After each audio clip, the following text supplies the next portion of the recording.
আস্ত গাছের ভেতর থেকে বের হচ্ছে ধোঁয়া, বিস্ময়কর ভাবে ভেতরে জ্বলছে দাউ দাউ আগুন, যেন গাছের ভেতরটা পুরো ছারখার হয়ে যাচ্ছে।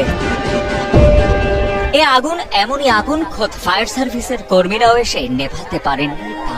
তাজা গাছের ভেতরে আগুন জ্বলার খবর চারদিকে ছড়িয়ে পড়তেই দূর দূরান্ত থেকে এসে ঘটনাস্থলে ভিড় করছেন শত শত উৎসুক জনতা।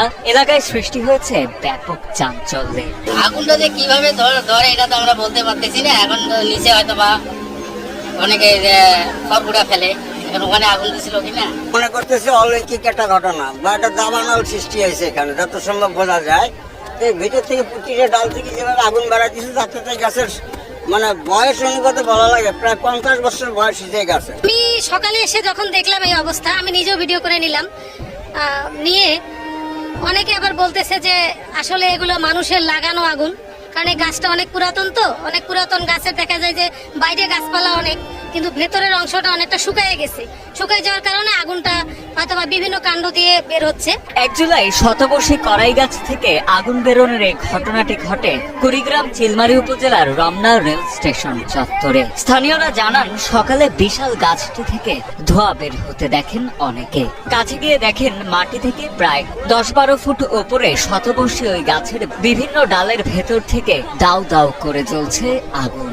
সে সময় এলাকার লোকজনের পাশাপাশি ফায়ার সার্ভিসের কর্মীরাও সেই আগুন নেভাতে ব্যর্থ হন। তবে কিভাবে এই আগুনের সূত্রপাত তা খতিয়ে দেখার দাবিও জানান এলাকাবাসী। আগুনের একটা খন্ড, মানে ওই ভাড়ার আগুন, যেমন আমার দরজা খুললে ধরুন আগুন দেওয়া যায় না, ওইরকম তন্দুরের আগুন। এই গাছের সাথে আমার সুসম্পর্ক, মানে আত্মা বেদাত্মার সম্পর্ক। আমাকে এখানে দিনে 24 ঘন্টা অতিবাহিত করা লাগে, কিন্তু আমি তো কল্পনা করতে পারতেছি না এই আগুনটা কিভাবে আসলো, কিভাবে লাগলো। এর আগে এখানে মেথরেরা ছিল, তখনও তো এরকম অঘটন ঘটে নাই। ওরা তো এখানে সাথে ছিল, ঘর লাগা ছিল।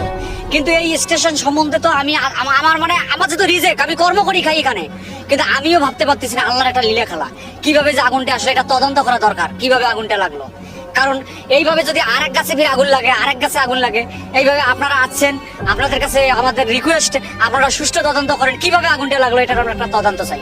এদিকে করাই গাছে এমন রহস্যজনক অগ্নিকাণ্ডের ঘটনার পর ঘটনাস্থল পরিদর্শন করেন কুড়িগ্রাম চিলমারী উপজেলা নির্বাহী কর্মকর্তা সবুজ কুমার বসাক। তিনি জানান, সব দিক থেকে চেষ্টা করেও গাছটির আগুন নেভাতে পারেনি ফায়ার সার্ভিসের কর্মীরা। গাছটি বাংলাদেশ রেলওয়ের অধীনে থাকায় রেলওয়ে কর্তৃপক্ষকে বিষয়টি অবগত করা হয়েছে বলে জানান এই কর্মকর্তা। সম্ভবত যে গাছের ভিতরে যে আংশিক অংশ হয়তো বা আপনার শুকনো হতে পারে, অথবা ওটাতে হচ্ছে আপনার আঠালো যে ইয়াটা আছে সেটা হয়তো বা দাহ্য পদার্থ মনে হয়, যে কারণে এটা ইয়া করা যাচ্ছে না, এরকম একটা ইস্যু ছিল।